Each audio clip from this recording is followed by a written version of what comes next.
At a family dinner, my nephew tried to embarrass me for not lending him money. He smirked and said, "Family helps each other." I stood up, pulled out my phone, and said, "Then explain this." His face went pale when he saw that. I, 42M, never thought a family dinner would turn into the most satisfying moment of my life. But here we are. Let me tell you about my nephew Jake, my sister's golden boy who everyone thinks can do no wrong. The kid's 25, lives at home, and has this entitled attitude that makes my skin crawl every time we're in the same room. It started 3 months ago when Jake called me asking for $15,000. He claimed it was for a business opportunity, some cryptocurrency venture that would make us both rich. I've been in finance for 20 years, and I could smell the bullshit from miles away. When I told him no, he got nasty, saying I was selfish and didn't care about family. I hung up on him. But Jake didn't stop there. He started a campaign against me, telling everyone in the family that I was greedy and refused to help him when he was struggling. My sister called me crying, saying her son was depressed because his own uncle wouldn't support his dreams. My mother guilt-tripped me at every opportunity, mentioning how families should stick together. Even my father, who usually stays out of drama, made subtle comments about helping the younger generation. The thing is, I knew exactly what Jake was really doing with money. See, I work for a financial services company that handles fraud investigations, and we have access to various databases and monitoring systems. About 6 months ago, I started noticing some suspicious activity patterns that reminded me of cases I'd worked on. Call it professional curiosity, but I decided to do some digging. What I found made my blood boil. Jake wasn't some struggling entrepreneur with big dreams. He was running a sophisticated online scam targeting elderly people through fake investment schemes. He'd created multiple fake identities, set up bogus websites, and was systematically stealing from retirees who trusted him with their life savings. The $15,000 he wanted from me wasn't for any legitimate business. It was to cover his tracks when one of his victims started asking too many questions. I spent weeks gathering evidence, screenshots, transaction records, everything I could find. I contacted some of the victims, elderly folks who'd lost thousands to my nephew's schemes. One woman, a 78-year-old widow, had lost her entire retirement fund believing she was investing in a legitimate tech startup. Another man had borrowed against his house to give Jake money for what he thought was a guaranteed return investment. The evidence was overwhelming, but I needed to be careful. Jake was family, and I knew that revealing this information would destroy relationships and tear our family apart. I decided to confront him privately first, give him a chance to come clean and make things right with his victims. When I called Jake and told him I knew about his scams, he laughed it off. He claimed I was making things up because I was jealous of his success. When I mentioned specific details about his victims, his tone changed. He got defensive, then angry, accusing me of stalking him and invading his privacy. He threatened to tell the family that I was harassing him, trying to sabotage his business out of spite. That conversation convinced me that Jake had no intention of stopping or making amends. He was a predator who saw vulnerable people as opportunities, and he felt completely justified in what he was doing. The fact that he was using our family's sympathy and support as cover for his crimes made it even worse. I decided to wait for the right moment to expose him. I knew that if I just told everyone what I discovered, Jake would deny everything and probably convince half the family that I was lying. I needed him to reveal his true character in front of everyone, to show them exactly who they were defending. The opportunity came at my parents' anniversary dinner last weekend. The whole extended family was there. My parents, my sister and her husband, Jake, my other siblings, cousins, everyone. It was supposed to be a celebration, but I could feel the tension the moment I walked in. Jake was holding court at one end of the table, telling everyone about his latest business ventures and how well things were going for him. Throughout dinner, I noticed Jake making little comments directed at me. He'd mention how some people in the family were more generous than others, or how success made some people selfish. My sister kept giving me meaningful looks, clearly hoping I'd reconsider helping her son. My mother made several comments about family unity and supporting each other through difficult times. I stayed quiet, eating my dinner and waiting. I knew Jake wouldn't be able to resist making a bigger scene, especially with such a large audience. The kid loved being the center of attention, and he'd been building up to this confrontation for months. Sure enough, as we were finishing dessert, Jake stood up and cleared his throat. He announced that he wanted to say something about family values and what it meant to support each other. My stomach tightened as I realized this was it, the moment I'd been waiting for. Jake launched into this speech about how family members should lift each other up, especially when someone was trying to build something meaningful. He talked about missed opportunities and how sometimes people let fear and jealousy prevent them from helping their own blood. Everyone was listening intently, and I could see some of them nodding along with his words. Then he turned to me directly. He said that some people at this table knew exactly what he was talking about, people who had the means to help but chose not to. He mentioned that he'd asked for help with a legitimate business opportunity, something that could benefit the whole family, but had been turned down by someone who claimed to care about family values. The room got quiet, and I could feel everyone's eyes on me. Jake was smiling now, clearly enjoying the moment. He said that maybe it was time for everyone to know who really supported family and who just talked about it. He looked right at me and said that family helps each other, and if I couldn't understand that basic principle, maybe I needed to reconsider what family meant to me. That's when I stood up. I pulled out my phone and looked Jake straight in the eye. I told him that since he wanted to talk about family values and helping each other, maybe he could explain something to everyone. I held up my phone, showing him the screen.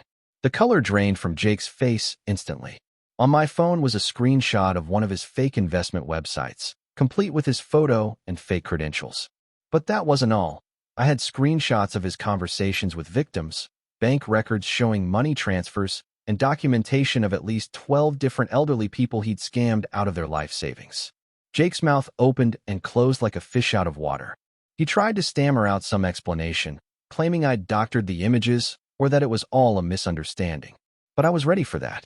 I started reading aloud from some of the messages he'd sent to his victims, using their real names and describing exactly how he'd convinced them to trust him with their money. The room erupted. My sister started screaming at Jake, demanding to know if what I was saying was true. My father, who'd been quiet all evening, stood up and asked Jake to explain himself. Jake kept trying to deny everything, but I had too much evidence. I showed them bank records, screenshots of fake websites, even recordings of phone calls where Jake was pretending to be a financial advisor. My mother started crying when I read her a message from the 78-year-old widow who'd lost her retirement fund. The woman had written to one of Jake's fake email addresses, begging him to return at least part of her money because she couldn't afford her medications anymore. Jake had never responded to that message. Jake finally broke down and admitted that yes, he'd been running some online businesses that weren't entirely legitimate, but he claimed he was planning to pay everyone back once he made enough money. He said he never meant to hurt anyone, that he was just trying to build something for his future. He looked around the room desperately, trying to find someone who might still support him. Nobody was buying it. My sister was horrified, realizing that her son wasn't just a struggling entrepreneur, but an actual criminal who was stealing from vulnerable people. My father, who'd always been proud of Jake's supposed business acumen, looked disgusted. Even Jake's own father couldn't look at him. The dinner ended abruptly. Jake stormed out, claiming that I'd ruined his life and that the family would regret turning against him. My sister followed him, but not to comfort him. She was screaming at him about how he'd embarrassed the family and destroyed innocent people's lives. My parents sat in stunned silence, trying to process what they'd just learned about their grandson. Update 1. The aftermath has been intense. Within hours of the dinner, my sister called me crying and apologizing. She said she'd confronted Jake at home, and he'd finally admitted the full scope of what he'd been doing. Apparently, he'd stolen over $200,000 from various victims over the past year and had been using the money to fund a gambling addiction. My sister was devastated. She'd been so proud of Jake's supposed success, bragging to her friends about her entrepreneur son. Now she realized that every expensive gift he'd given her, every time he'd paid for dinner or bought something nice for the house, it had been with stolen money from elderly victims. She begged me to help her figure out how to make things right. I told her that Jake needed to turn himself into the authorities and that the family needed to do everything possible to help his victims recover their money. She agreed, but said Jake had disappeared. He'd packed his things and left in the middle of the night, leaving behind only a note saying he was sorry and that he'd try to pay everyone back someday. My parents were equally shaken. My father called me the next morning and apologized for pressuring me about helping Jake. He said he felt like a fool for not seeing through his grandson's lies, and that he was proud of me for doing the right thing even when it was difficult. My mother took longer to come around, but eventually admitted that I'd saved the family from being complicit in Jake's crimes. The hardest part was dealing with Jake's victims. I'd collected contact information for most of them during my investigation, and I felt obligated to let them know that the person who'd scammed them was facing consequences. I called each of them personally, explained who I was and how I discovered what Jake had done, and offered to help them report the crimes to the proper authorities. Most of them were grateful, though some were understandably angry that I'd waited so long to expose him. One elderly man asked me why I hadn't stopped Jake sooner, and I had to admit that I'd been hoping to handle it within the family first. Looking back, I realized that was selfish. Every day I waited was another day Jake could have found new victims. Update 2. 3 weeks after the dinner, Jake was arrested. Apparently, he tried to run one more scam to get money for a bus ticket out of state, but the victim was suspicious and called the police. When they searched his belongings, they found evidence linking him to dozens of other fraud cases. The arrest made local news, which was humiliating for the family, but also brought more victims forward. The police detective handling the case called me to thank me for the evidence I'd gathered. He said my documentation had made their job much easier and would likely lead to a stronger case against Jake.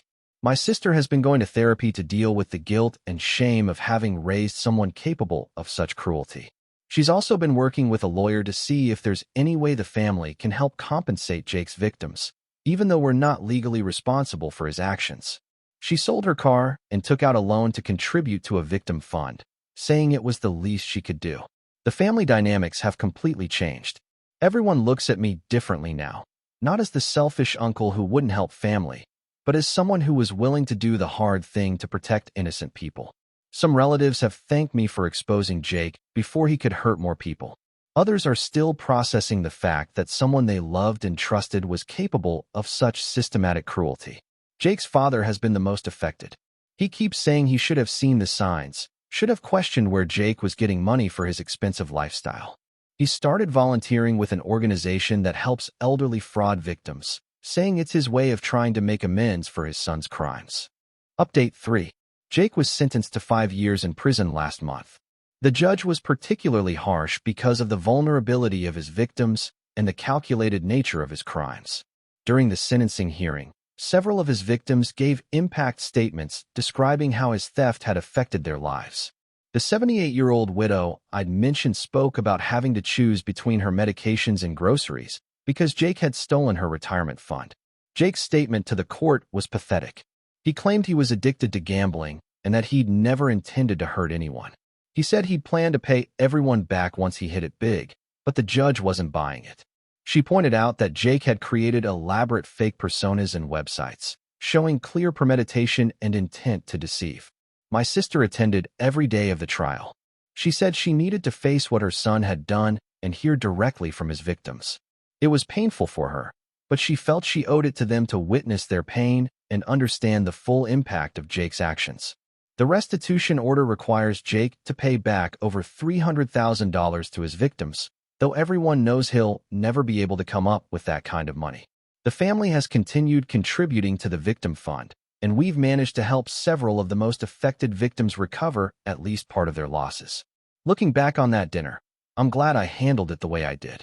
Jake needed to be exposed publicly, in front of the family members who'd been pressuring me to support him. If I just quietly reported him to the police, he would have claimed I was jealous or vindictive, and some family members might have believed him. By letting him reveal his true character first, by letting him stand up in front of everyone and demand family loyalty while he was actively stealing from vulnerable people, I made it impossible for anyone to defend him. The contrast between his words about family values and his actual behavior was so stark that even his biggest supporters couldn't ignore it. The family is healing, slowly.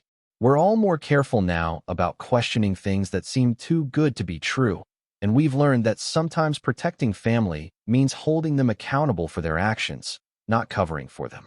Jake will be eligible for parole in 3 years. I hope prison gives him time to reflect on the pain he's caused and develop some genuine remorse for his actions. But honestly, I'm not holding my breath.